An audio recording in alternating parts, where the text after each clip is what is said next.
And we talked a lot about warehouse native Martech on the show. A lot of the discussions have been around CDPs and composability. For the folks that are unfamiliar with the term warehouse native in the context of marketing analytics, how would you explain warehouse native analytics to the marketing operations folks that are listening? All right. It's a big topic. Definitely.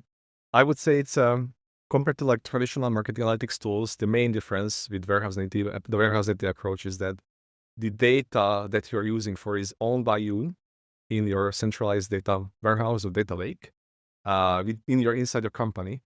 And basically, this is like the technological difference that is basically covered by the term warehouse native.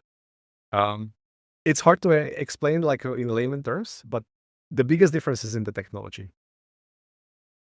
Gotcha. Wait, so Yeah. most of the folks listening are a bit more on the technical side. Like they support marketers, they support sales teams. We do have a lot of data engineers, a couple of data professionals that do listen. So I don't think you're gonna scare too many folks off by like talking a bit more technical terms here. But like a lot of folks are used to Google Analytics Yeah. and Amplitude and Mixpanel and having all of those tools be an extra tool in the stack that stores an extra set of users. You have to figure out user IDs there. You have to stitch different devices together from different browsers. Yes.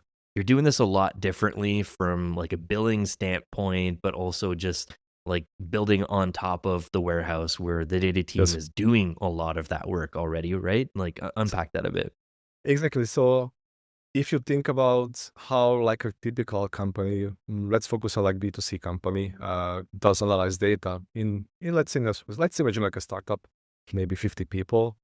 What they would do is collect all the data to these various tools they use for marketing, maybe messaging, maybe analytics, maybe all kind of like deal and customer success as well. In the warehouse native space, it's a bit different. What you do is centralize first everything into the data warehouse. You can use Snowflake, Databricks, BigQuery, all whatever you can imagine. All there is like maybe 10, 15 cloud data warehouse types currently out in the market. All of them are mature, all of them are very, very easy to start. But anyway, you first centralize your data and you do most of the thing in the data warehouse for all the things that you can do for marketing essentially. Yeah, Gotcha. Okay, so the first time I heard about Mitsu, or what's the best way to pronounce that? Mitsu? that's Mitsu. Yes, Me Mitsu. too. Yeah, it was, I think, like, self-service BI, right? Like, you guys were launching on Product Hunt, made a lot of splash about, the announcements and, yeah, self-service BI for SaaS, and maybe we can riff on this a little bit here. You're working off of this assumption that, customers have a data warehouse, and also that customers see the data warehouse as the source of truth and that marketers also see it as the source of truth. And that's where like there's some disconnect in the space. My co-host Daryl, like he's put out a couple of polls. He's got a huge audience on LinkedIn, and the majority of folks still think that the CRM is the source of truth for Yes, marketing.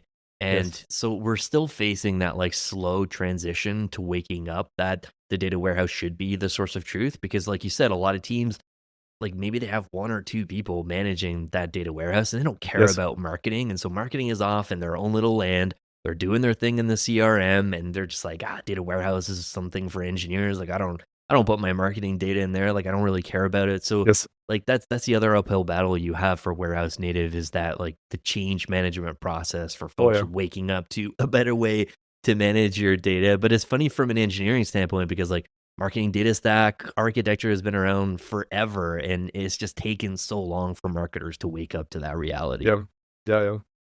Definitely. I mean, CRM is an interesting one. I see this that some companies have this as like a central truth. Yes. Although I consider this like a CRM tools like a glorified Excel sheet.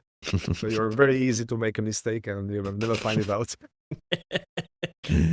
And in the data warehouse, it's like a slightly harder to make a mistake. And Mhm.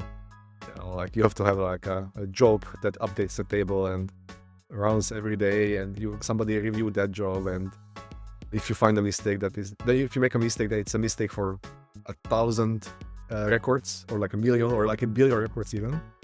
So it's much easier to spot. Yeah.